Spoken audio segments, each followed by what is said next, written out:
മനോഹരമായ ഈ സായാഹ്ന സമയം താമരക്കുളം ജംഗ്ഷനിൽ ഈ ശബ്ദ സീമയിൽ ഞങ്ങളെ ശ്രവിക്കുന്ന എല്ലാ നേരുള്ള നിഷ്കളങ്കരായ നന്മ നിറഞ്ഞ ദേശവാസികൾക്കും ഞങ്ങൾ ഹൃദയത്തിൻ്റെ ഭാഷയിലുള്ള സ്നേഹവന്ദനങ്ങളെ അറിയിക്കുകയാണ്.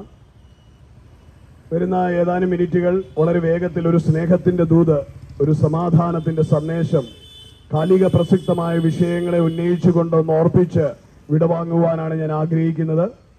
ഇവിടെ ഏതാനും മിനിറ്റുകൾക്കുള്ളിൽ രാഷ്ട്രീയ ഇവിടുത്തെ സ്ഥലം എംപിക്കുള്ള സ്വീകരണങ്ങൾ ഈ സ്ഥലത്ത് ക്രമീകരിക്കുന്നത് കൊണ്ട് വളരെ വേഗത്തിൽ ഇവിടെ നിന്ന് സന്ദേശം തീർത്ത് പോകേണ്ടതായിട്ടുണ്ട്. നാടിന് അനുഗ്രഹീതനായ ഒരു മെമ്പറെ ദാനം ചെയ്തല്ലോ, ആ നല്ല മണ്ണിനെ ഞാൻ ദൈവസ്നേഹത്തിൽ ഓർത്ത് അനുഗ്രഹിക്കുന്നു. ഇവിടുത്തെ പാർലമെന്റ് ഇലക്ഷനിൽ ജയിച്ച എംപിയെ ഓർത്ത് നന്ദി ദൈവത്തിന് കരേറ്റുന്നു. ഈ മണ്ണിന് വേണ്ടി നന്മ ചെയ്യുവാൻ അദ്ദേഹത്തെ ദൈവം സഹായിക്കട്ടെ. ഇവിടെ വരാൻ പോകുന്ന ഊഷ്മളമായ സ്വീകരണത്തിനായി ഞങ്ങൾ സന്തോഷവും സ്നേഹവും അറിയിക്കുന്നു. അതിനിടയിൽ ഞങ്ങൾക്ക് അല്പസമയം അവിടെ നിന്ന് ഞങ്ങളുടെ ഈ സ്നേഹ സന്ദേശം പങ്കുവയ്ക്കുവാൻ സാവകാശം ഒരുക്കി തന്ന ഇവിടുത്തെ പ്രവർത്തകർക്കും നന്ദി അറിയിക്കുന്നു. ഈ സമീപ പ്രദേശങ്ങളിലായിരിക്കുന്ന എല്ലാ ബിസിനസ് സ്ഥാപനങ്ങൾ, വാഹനം ഓടിക്കുന്ന പ്രിയപ്പെട്ടവര്, സശ്രദ്ധം ഞങ്ങളെ ഈ ശബ്ദസീമയിലേക്ക് സാദരം ശ്രദ്ധയെ തന്നിരിക്കുന്ന പ്രിയ സഹോദരങ്ങൾ എല്ലാവർക്കും ഒരിക്കൽ കൂടി നന്ദി അറിയിക്കുകയാണ്. നിഷ്കളങ്കമായ ഹൃദയത്തോടെ മുൻവിധികളില്ലാതെ വരുന്ന ഒരു 10 നിമിഷം കേൾക്കണമേ എന്ന് ഞാൻ ഓർപ്പിക്കുകയാണ്. ഇവിടെ ആമുഖമായി പാട്ട് ഇട്ടപ്പോൾ തന്നെ കാര്യങ്ങൾ കേട്ടുനിന്ന പ്രിയപ്പെട്ടവർക്ക് മനസ്സിലായി ഇതൊരു സുവിശേഷ സന്ദേശമാണ് എന്നുള്ളത്.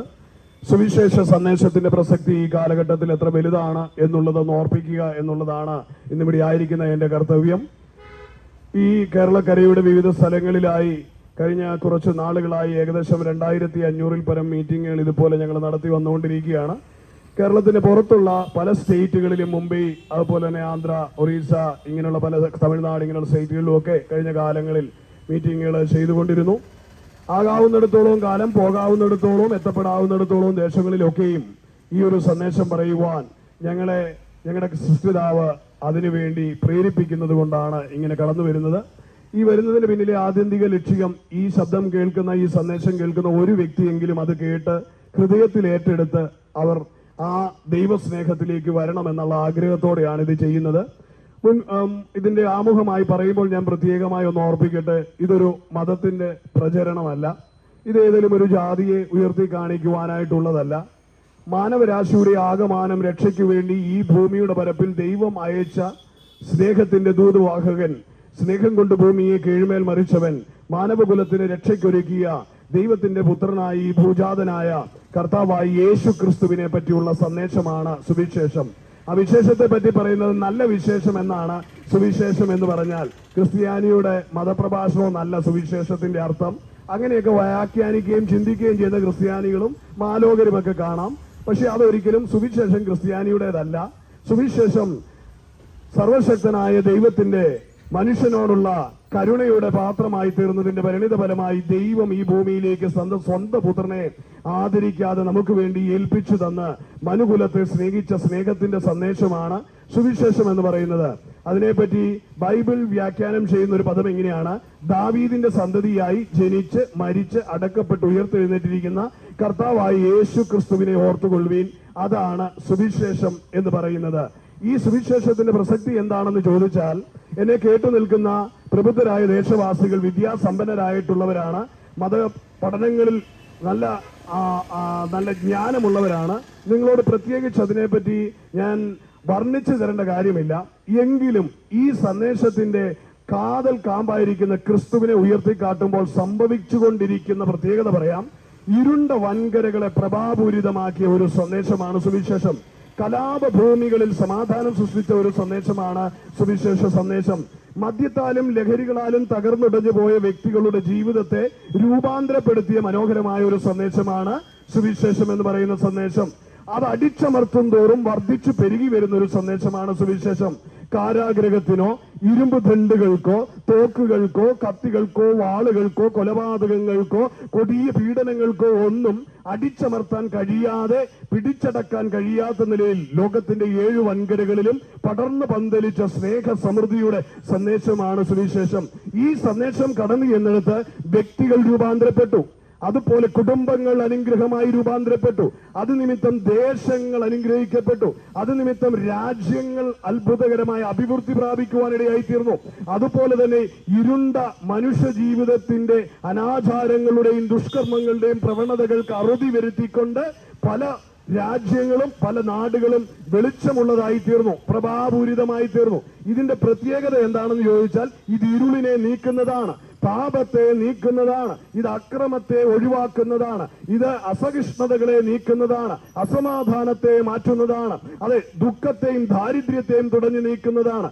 ഈ സന്ദേശത്തിന്റെ പ്രത്യേകതകൾ ഞാൻ വർണ്ണിക്കാൻ പോയാൽ ഇന്നത്തെ ദിവസം ഈ ഏതാനും മിനിറ്റുകൾ ഇവിടെ എടുക്കുന്ന സമയം പോരാതെ വരും. അതുകൊണ്ട് വളരെ വേഗത്തിൽ ഞാൻ ചുരുക്കാം. ഈ സന്ദേശം എന്ന് പറഞ്ഞാൽ പവിത്രമായ സന്ദേശമാണ്. ഇത് വളരെ വിലയേറിയ സന്ദേശമാണ്.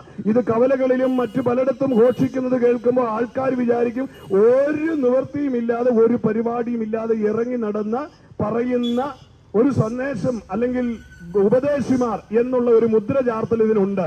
എന്നാൽ ഞാൻ പറയാം, ഇന്ന് നിങ്ങളുടെ കാതുകളിൽ കർണപുടങ്ങളിൽ കേൾക്കുന്ന ഈ സന്ദേശത്തെ പോലെ വിലയേറിയ ഒരു സന്ദേശം, മൂല്യമുള്ള ഒരു സന്ദേശം, ഇത്രയ്ക്ക് പവിത്രമായ പരിശുദ്ധമായ ഒരു സന്ദേശം ഈകലോകത്തിൽ വേറെ ഒന്നുമില്ല എന്ന് ഞാൻ ആധികാരികതയോട് ഓർപ്പിക്കും പ്രിയമുള്ളവരെ. കാരണം ഈ സന്ദേശം കൗൺസിലിങ്ങുകൾക്ക് മാറ്റാൻ കഴിയാത്ത വ്യക്തികളെ മാറ്റി, മെഡിക്കൽ സയൻസിന് പരിഹരിക്കാൻ കഴിയാത്ത പ്രശ്നങ്ങളെ പരിഹരിക്കുന്നു. അതെ, വ്യക്തികളിലെ വൈകല്യങ്ങൾ സ്വഭാവ ദൂഷ്യങ്ങളൊക്കെ മാറ്റുവാനിടയായിത്തീരുന്നു. തകർന്നടിഞ്ഞുപോയ ജീവിതങ്ങൾക്ക് പ്രതീക്ഷ നൽകുന്നു, അവരെ പണിതെടുക്കുന്നു. ഉടഞ്ഞുപോയ കുടുംബങ്ങൾ, ആത്മഹത്യക്ക് നിന്ന കുടുംബങ്ങൾ ജീവനിലേക്ക് മടങ്ങി വരുവാനിടയായിത്തീരുന്നു. ഈ സന്ദേശത്തിന്റെ മാഹാത്മ്യം വർണ്ണിക്കാൻ പോയാൽ എനിക്കിവിടെ സമയത്തിന്റെ പരിമിതികളുണ്ട് പ്രിയമുള്ളവരെ. അതുകൊണ്ട് വളരെ വേഗത്തിൽ ഞാൻ പറഞ്ഞ് അവസാനിപ്പിക്കാം. ഈ സുവിശേഷം എന്ന് പറഞ്ഞ സന്ദേശം ഒരേ ഒരു വ്യക്തിയെയാണ് ഉയർത്തി കാണിക്കുന്നത്. ആയിരക്കണക്കിന്, ലക്ഷക്കണക്കിന്, കോടിക്കണക്കിന് വ്യക്തികളെ ഉയർത്തി കാട്ടുകയല്ല.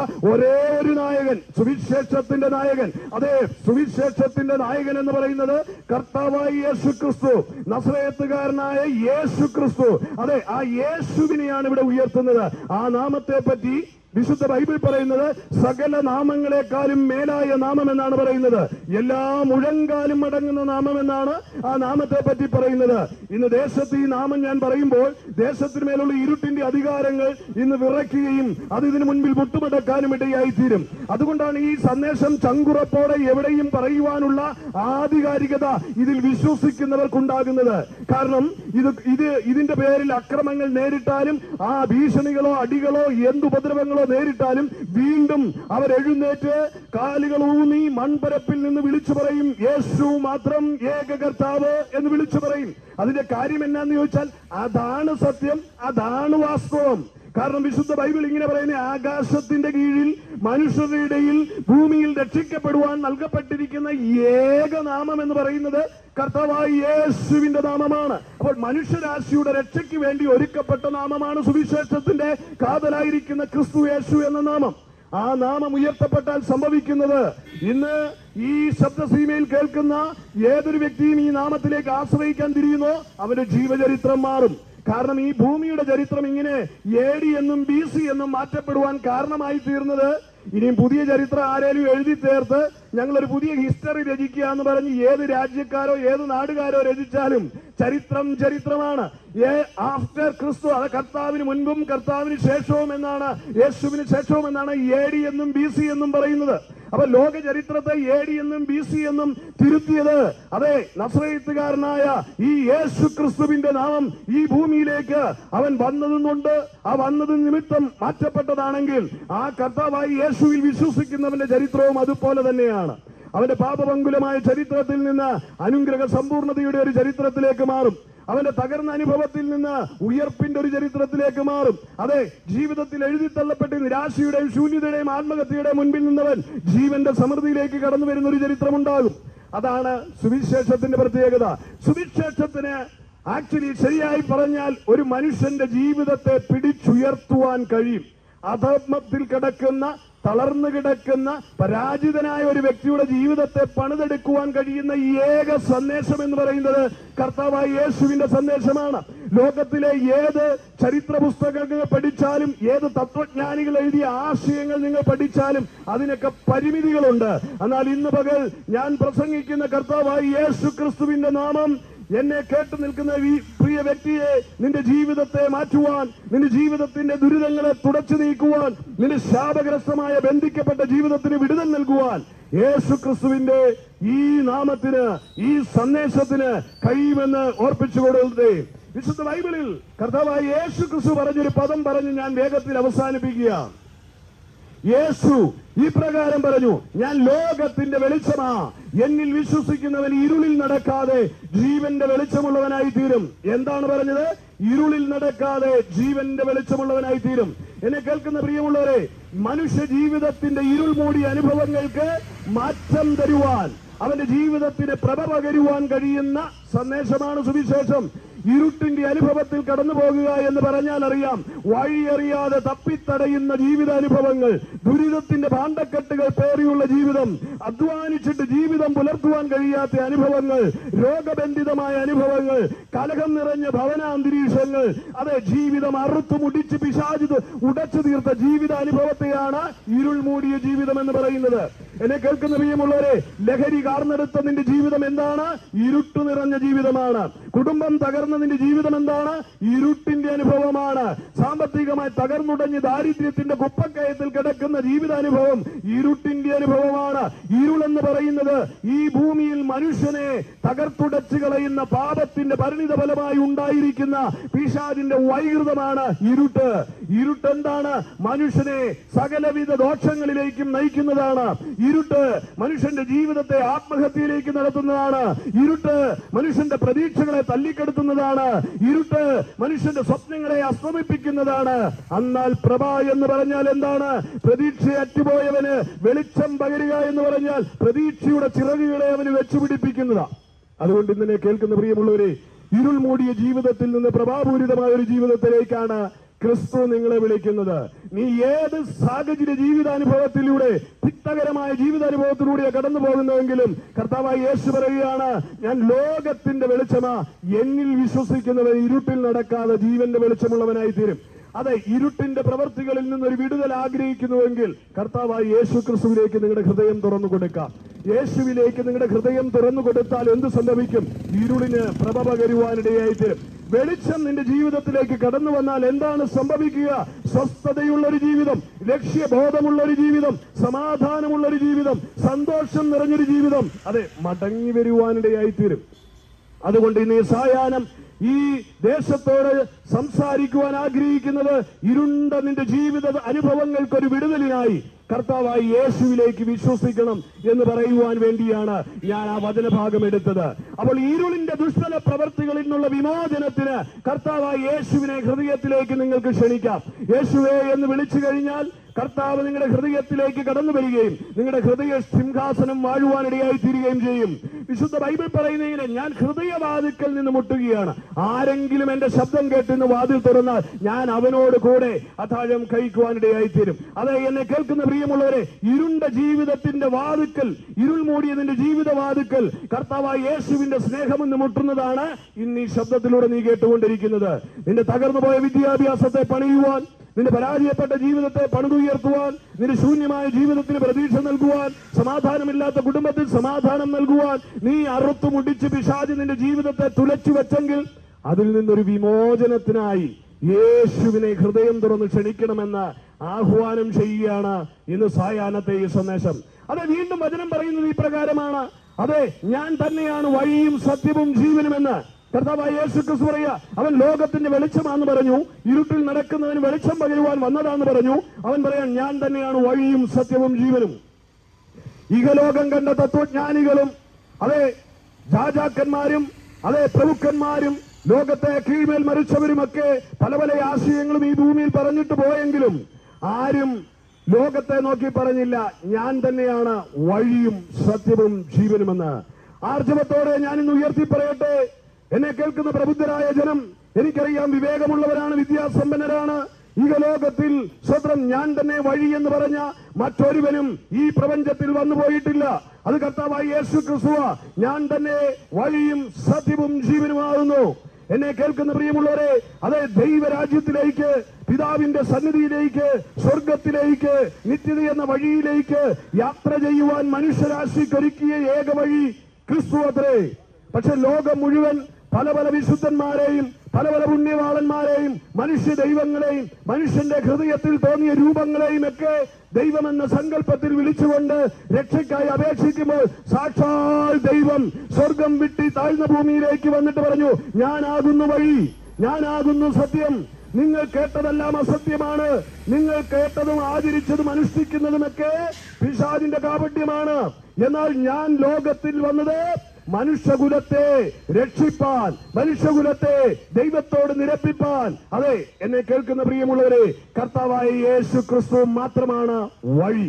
മനുഷ്യരാശിക്ക് ദൈവരാജ്യത്തിലേക്ക് കടക്കുവാൻ, അല്ലെങ്കിൽ മനുഷ്യന്റെ ജീവിതത്തിന് മോക്ഷപ്രാപ്തി ലഭിക്കുവാൻ, ആത്മാവിന് നിത്യത ലഭിക്കുവാനുള്ള ഏക മാർഗം എന്ന് പറയുന്നത് കർത്താവായ യേശു ക്രിസ്തുവിയാണ്.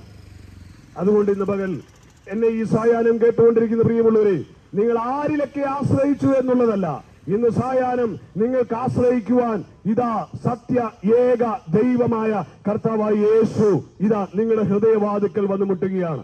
മകനെ, ഞാനാകുന്നു നിന്റെ വഴി, ഞാനാകുന്നു നിന്റെ ജീവൻ, ഞാനാണ് സത്യം. നീ ഇന്ന് തിരിച്ചറിയുക, എന്നിലൂടെ അല്ലാതെ പിതാവിന്റെ സന്നിധിയിലേക്ക്, ദൈവരാജ്യത്തിലേക്ക് കടക്കുവാൻ കഴിയത്തില്ല. എന്നെ കേൾക്കുന്ന പ്രിയ മാന്യ സഹോദരങ്ങളെ, വാക്കുകൾക്ക് ഞാൻ വിരാമം വളരെ വേഗത്തിൽ കുറിക്കുക. യേശു പറയുക, ഞാൻ വെളിച്ചമാണ്, ഞാനാണ് വഴി, ഞാനാണ് ജീവൻ എന്ന് കർത്താവ് പറയുകയാണ്. അങ്ങനെയുണ്ടെങ്കിൽ ഇന്ന് പകൽ വഴിയും സത്യവും ജീവനുമായ ലോകത്തിന്റെ വെളിച്ചമായ ക്രിസ്തുയേശുവിലൂടെ നിങ്ങളും ദൈവരാജ്യത്തിന്റെ അവകാശികളായി തീരണം. പിശാചിന്റെ കാപട്യങ്ങളിൽ കുടുങ്ങി ചതഞ്ഞരഞ്ഞപ്പെട്ട ഒരു ജീവിതം നയിക്കുന്നതിനേക്കാൾ, ശാപഗ്രസ്തമായ ഒരു ജീവിതം നയിക്കുന്നതിനേക്കാൾ, നരകതുല്യമായ ഒരു ജീവിതം നയിക്കുന്നതിനേക്കാൾ എത്രയോ മനോഹരമാണ് സത്യദൈവമായ, ജീവനുള്ള ദൈവമായ ക്രിസ്തുവിലേക്ക് നിങ്ങളുടെ ഹൃദയം പകർന്നു കൊടുക്കുന്നത്. കർത്താവായ യേശു ക്രിസ്തു മുഖേന നിങ്ങളുടെ ജീവിതം അനശ്വരമായി തീരട്ടെ, അനുഗ്രഹം സമ്പൂർണമായി തീരട്ടെ. നീ നേരിടുന്ന ഏത് വൈഷമ്യത്തിൽ നിന്നും വിടുവിപ്പാൻ കരുത്തും പ്രാപ്തിയുമുള്ള ഏക ദൈവത്തെ ഉയർത്തിക്കാട്ടുന്നതിൽ ഞാൻ അഭിമാന പുരസ്കരം ഞാൻ നിങ്ങളുടെ മുൻപിലായിരിക്കുന്നത്. ഈ യേശുവിന്റെ നാമമാണ് എന്നെയും എന്നോട് ചേർന്ന് നിൽക്കുന്ന ഞങ്ങളുടെ സഹോദരങ്ങളെയും രൂപാന്തരപ്പെടുത്തിയത്. അതിന്റെ ചരിത്രങ്ങൾ ഒരുപാട് പറഞ്ഞു പോകാനുണ്ട്. രണ്ടു വാക്കിൽ പറയാം. ഇഹലോകം വെറുക്കുന്ന നിലയിൽ ലഹരികൾക്ക് അടിമയായി പോയി, സാമൂഹിക തിന്മയായി, സമൂഹത്തിന് ഒരു അപമാനമായി തീർന്ന ഞങ്ങളുടെ ജീവിത പശ്ചാത്തലങ്ങളെ, തകർന്നുടഞ്ഞുപോയ ജീവിത പശ്ചാത്തലങ്ങളെ രൂപപ്പെടുത്തിയത് ഈ യേശുവിന്റെ സ്നേഹമാ. അതുകൊണ്ട് ഇന്ന് ഈ സായാഹ്നം ആധികാരികതയോടെ ഓർപ്പിക്കുക, കർത്താവായ യേശുവിൽ വിശ്വസിച്ചാൽ നീയും നിന്റെ കുടുംബവും രക്ഷ പ്രാപിക്കുവാനിടയായി തീരും. അതെ, നിനക്ക് വിടുതൽ പ്രാപിക്കുവാൻ കഴിയാത്ത ലഹരിയുടെയോ കഞ്ചാവിന്റെയോ മാസ്മരികമായ ലഹരികൾക്ക് അടിമപ്പെട്ടാണോ നീ ജീവിക്കുന്നത്? വിമോചനത്തിനായി ക്രിസ്തു കൊണ്ട് സ്നേഹിത യേശുവിൽ വിശ്വസിച്ചാൽ ഒരു റീ അഡിഷൻ സെന്ററിന്റെയും സഹായമില്ലാതെ അത്ഭുത രൂപാന്തരം പ്രാപിക്കുവാൻ കഴിയും. നിന്റെ ജീവിതം മാനസാന്തരപ്പെട്ട് അനുഭവത്തിലേക്ക് വരുവാൻ കഴിയും. ക്രിസ്തുവിന്റെ സ്നേഹം നിന്റെ ഹൃദയങ്ങളിലേക്ക് വന്നാൽ നീ ആള് മാറിയവനെ പോലെ ആയിത്തീരുവാനിടയായി തീരും. അനുഗ്രഹ സമ്പൂർണമായ ഒരു ജീവിതത്തിന് നീ ഉടമയായി തീരും. നിന്ദിക്കപ്പെട്ട് അപമാനിക്കപ്പെട്ട നിന്റെ ജീവിതത്തിന് പ്രതീക്ഷ നൽകുന്ന സന്ദേശമാണ് ഇവിടെ കൈമാറുന്നത്. എന്നെ കേൾക്കുന്ന പ്രിയമുള്ളവരെ, അതെ, ഒരു മാമ്പഴം തിന്നിട്ട് അതിന്റെ ചണ്ടി വലിച്ചെറിയുന്നത് പോലെ നിന്റെ ജീവിതത്തെ അനേകർ ഉപയോഗിച്ചിട്ട് വലിച്ചെറിഞ്ഞപ്പെട്ട ഒരു അനുഭവത്തിലാണോ? നിന്റെ ജീവിതം മുഴുവൻ മറ്റുള്ളവർക്ക് വേണ്ടി പ്രയത്നിച്ചു സകലരും അവഗണിച്ച് നിന്നെ വെറും വേസ്റ്റ് എന്ന പോലെ എറിഞ്ഞു കളഞ്ഞ് നീ സമൂഹത്തിൽ ഒറ്റപ്പെട്ട അനുഭവത്തിലാണോ കേൾക്കുന്നത്? യേശു നിന്നെ സ്നേഹിക്കുന്നുണ്ട്. നിന്റെ ജീവചരിത്രത്തെ മാറ്റുവാൻ, നിന്റെ പരാജയത്തെ മാറ്റുവാൻ, നിന്റെ അവഗണനകളെ മാന്യതകളാക്കി മാറ്റുവാൻ, നിന്റെ നിന്ദകളെ മാറ്റുവാൻ, നിനക്ക് ശോഭനമായ ഭാവി തരുവാൻ കർത്താവായ യേശുവിന് കഴിയും. പ്രിയമുള്ളവരെ, ആകയാൽ ഇന്ന് പകൽ ഈ സായാഹ്നം എന്നെ കേൾക്കുന്ന പ്രിയമുള്ളവരോട് ഈ യേശുവിനെ സ്വന്തമാക്കുവാനുള്ള മാർഗം പറഞ്ഞ് അവസാനിപ്പിക്കുകയാണ് എന്റെ വാക്കുകൾ. അതെ, ഈ സന്ദേശം കേട്ടുകൊണ്ടിരിക്കുമ്പോൾ ഹൃദയത്തിൽ നിങ്ങൾ ആഗ്രഹിക്കുകയാണ്, യേശുവിനെ എനിക്ക് വേണമെന്ന് ആരെങ്കിലും ഹൃദയത്തിൽ ചിന്തിക്കുന്നുവെങ്കിൽ, ലോകത്തിന്റെ വെളിച്ചമായവൻ, എന്റെ ഇരുട്ടിനെ മാറ്റുന്നവൻ, അതെ, ദൈവസന്നിധിയിലേക്ക്, ദൈവരാജ്യത്തിലേക്ക് പ്രവേശനത്തിന് വഴിയായി തീർന്നു എന്ന് പറയുന്നവനായ കർത്താവായ യേശുവിനെ, എന്റെ കുടുംബത്തെ രക്ഷിക്കുന്ന യേശുവിനെ എങ്ങനെ സ്വന്തമാക്കാം? അതെ, തിരുവചനം പറയുന്നു, അവനെ കൈക്കൊണ്ട് അവന്റെ നാമത്തിൽ വിശ്വസിക്കുന്ന ഏവർക്കും ദൈവമക്കളാകാം. എങ്ങനെ?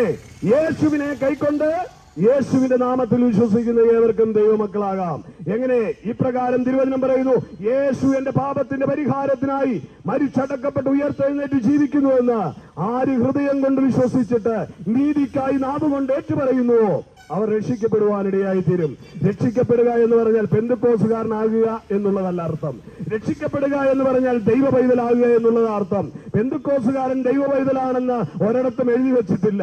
പെന്തക്കോസുകാരിൽ ഭൂരിഭാഗവും സ്വർഗരാജ്യം കാണണമെന്നുമില്ല. എന്നാൽ എന്നെ കേൾക്കുന്നതിൽ നിഷ്കളങ്കതയോടെ ഏത് കുലത്തിൽ ജനിച്ച വ്യക്തിയായിരുന്നാലും ഹൃദയം തുറന്ന് യേശുവേ, ഞാൻ പാപിയായ ഒരു മനുഷ്യൻ, എന്റെ പാപത്തിന്റെ പരിഹാരത്തിനായി നീ മരിച്ചു അടക്കപ്പെട്ടു ഉയർത്തു എന്ന് ഞാൻ വിശ്വസിക്കുന്നുവെന്ന് ഹൃദയം കൊണ്ട് ആരേറ്റു പറഞ്ഞാലും അവർ ദൈവത്തിന്റെ മക്കളായി തീരും. അതെ, ദൈവരാജ്യത്തിൽ നിങ്ങൾ ഒരു പെന്തക്കോസ്ത് സഭയുടെ ബോർഡിന്റെ കീഴിൽ പോയി കൈയടിച്ച് പൊങ്ങി ചാടിയില്ലെങ്കിലും സ്വർഗരാജ്യത്തിൽ നിങ്ങൾ ഉണ്ടായിരിക്കും പ്രിയമുള്ളവരെ. അതുകൊണ്ട് ഇന്ന് ഈ സായാഹ്നം നിനക്കുള്ള അതേ സ്നേഹത്തിന്റെ ദൂത സന്ദേശമാണ് കൈമാറുന്നത്. നിന്റെ അവസ്ഥകൾക്ക് ഭേദം വരുവാൻ, നിനക്ക് രക്ഷയൊരുക്കുവാൻ കഴിയുന്ന ഏകനാമമായ ക്രിസ്തുവിന്റെ നാമം, ആ നാമത്തെ ഹൃദയത്തിൽ ഏറ്റെടുക്കുക. ഹൃദയം കൊണ്ട് വിളിച്ചു പറയുക, രക്ഷകനായ ക്രിസ്തുവേ, എന്റെ ഹൃദയത്തിലേക്ക് വരണം, എന്റെ പാപത്തെ പൊറുക്കണം, അങ്ങ് എനിക്ക് വേണ്ടി മരിച്ചടക്കപ്പെട്ടു ഉയർത്തു എന്ന് ഞാൻ വിശ്വസിക്കുന്നുവെന്ന് ആര് ഈ ശബ്ദസീമയിൽ ശ്രമിക്കുന്നവര് ആയിരിക്കുന്നിടത്ത് ഇരുന്നുകൊണ്ട് പറഞ്ഞു, നിങ്ങൾ ദൈവമക്കളായി തീരും പ്രിയമുള്ളവരെ. ദൈവമക്കളായി തീർന്നെങ്കിൽ മാത്രമേ നിത്യതയിൽ പ്രവേശനമുള്ളൂ. വിശുദ്ധ ബൈബിൾ പറയുന്ന അവസാന വാക്ക് ഞാൻ കോറിയിട്ട് വിടുന്ന് മറവങ്ങുകയാണ്. തിരുവചനം പറയുന്നു, അവൻ മരിച്ച് അടക്കപ്പെട്ട് 40 ദിവസം ഈ ഭൂമിയിൽ അവൻ തന്റെ ശിഷ്യന്മാർക്ക് പ്രത്യക്ഷനായി. അവൻ പറഞ്ഞു പോയൊരു കാര്യം, എന്റെ കർത്താവ്, എന്റെ പ്രാണനാഥൻ പറഞ്ഞു പോയൊരു കർത്താവുണ്ട്, ഞാൻ പോയതുപോലെ വേഗത്തിൽ വരും. കാഹളം ധരിക്കുന്ന ഒരു കാലമുണ്ട്, വാനമേഘങ്ങളെ താണ്ടി എന്റെ പ്രാണപ്രിയൻ വരും, തന്നിൽ വിശ്വസിക്കുന്നവരെ ചേർത്തുകൊള്ളുവാൻ. അങ്ങനെ ഒരു സുദിനം നമുക്ക് മുൻപിലുണ്ട്, മറന്നു പോയരുത്. അവൻ ചെയ്ത പ്രായശ്ചിത്തത്തിന്റെ പരിണിത ഫലമായി നിന്നെ വില കൊടുത്ത് മേടിച്ചിട്ട് അവൻ നിന്നെ ചേർക്കുവാനായി വീണ്ടും വരും. ഈ ഭൂമിയിൽ അസ്തമിക്കുന്നതല്ല മനുഷ്യന്റെ ജീവിതം. 70-80 വർഷം കൊണ്ട് 70-80 വർഷം കൊണ്ട് അസ്തമിക്കുന്നതല്ല. അതിനപ്പുറം ഒരു നിത്യയുഗവാസമുണ്ട്. ആ വാസത്തിലേക്ക് നമ്മെ ചേർക്കുവാൻ പ്രാണപ്രിയനായ കർത്താവായ യേശു ക്രിസ്തു അതിവിദൂരമല്ലാത്ത സമയം വാനമേഘങ്ങളിൽ പ്രത്യക്ഷനാകും. കാഹളനാദത്തോടെ തന്നിൽ പ്രിയം വെച്ചവരെ ചേർക്കുവാൻ ആ കാലഘട്ടത്തിനായി കാത്തിരിക്കുന്ന ദൈവമക്കളാണ് എന്നെ കേട്ടുകൊണ്ടിരിക്കുന്നതിൽ ചിലരെങ്കിലും. ബാക്കിയുള്ളവരോട് പറയട്ടെ, ആ കാഹളനാദത്തിങ്കിൽ ഉയർക്കപ്പെടുവാൻ ആഗ്രഹിക്കുന്നുവെങ്കിൽ, നീ ജീവിച്ചിരിക്കുന്നുവെങ്കിൽ, ഞൊടി നിൽക്കുന്ന സമയം കൊണ്ട് രൂപാന്തരപ്പെടുത്ത മേഘങ്ങളിൽ എടുക്കപ്പെടുവാൻ ഇടയായിത്തീരും. ആ രക്ഷകനോടൊപ്പം ചേരുവാൻ അനന്തകോടി കാലം യുഗായുഗങ്ങൾ പിതാവിനോടുള്ള വാസത്തിനായി ആ വാസത്തിലേക്കൂടെ ഒരുങ്ങുവാൻ ആഹ്വാനം ചെയ്യുകയാണ്. ദൈവമക്കളായി തീരുക, ദൈവരാജ്യത്തിന്റെ അംഗമായി തീരുക, നിത്യജീവൻ പ്രാപിക്കുക, പാപമോക്ഷം പ്രാപിക്കുക. അതെ, യേശുവിനെ ഹൃദയത്തിലേക്ക് വരവേൽക്കുക. യേശു ക്രിസ്തു പാപമോചനം തരുന്നു, യേശു ക്രിസ്തു രോഗികളെ സൗഖ്യമാക്കുന്നു, യേശു ക്രിസ്തു വാനമേഘ വേഗം വരുമെന്ന് ഉയർത്തി പറഞ്ഞുകൊണ്ട് ഞാൻ എന്റെ വാക്കുകൾക്ക് വിരാമം കുറിക്കുകയാണ്. സഹൃദയരെ, ഇത്രത്തോളം സമയം സഹിഷ്ണുതയോടെ സ്നേഹത്തോടെ ശ്രമിച്ച നിങ്ങളെ യേശുവിൻ നാമത്തിൽ അനുഗ്രഹിച്ച് എന്റെ സഹപഠന് പ്രാർത്ഥിക്കുവാൻ മൈക്ക് കൈമാറുന്നു.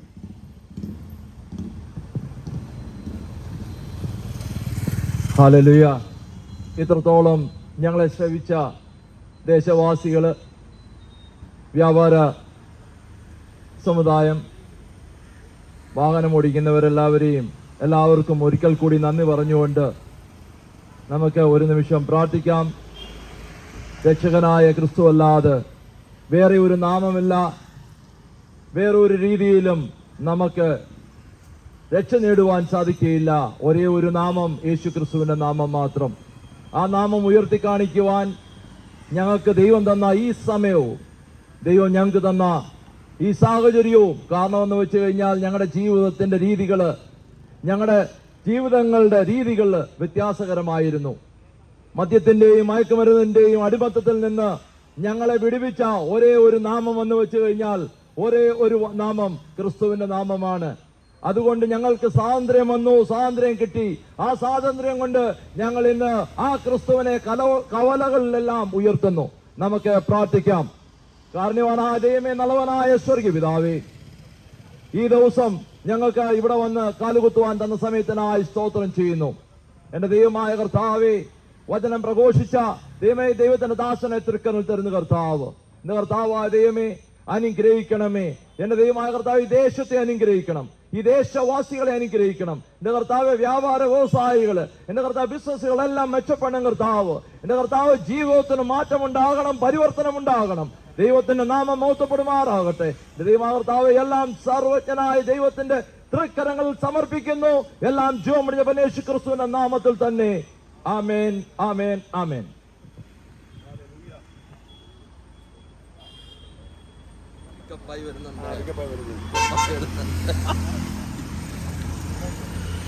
ചായ കുടിച്ചാലോ? ചായ കുടിക്കാം.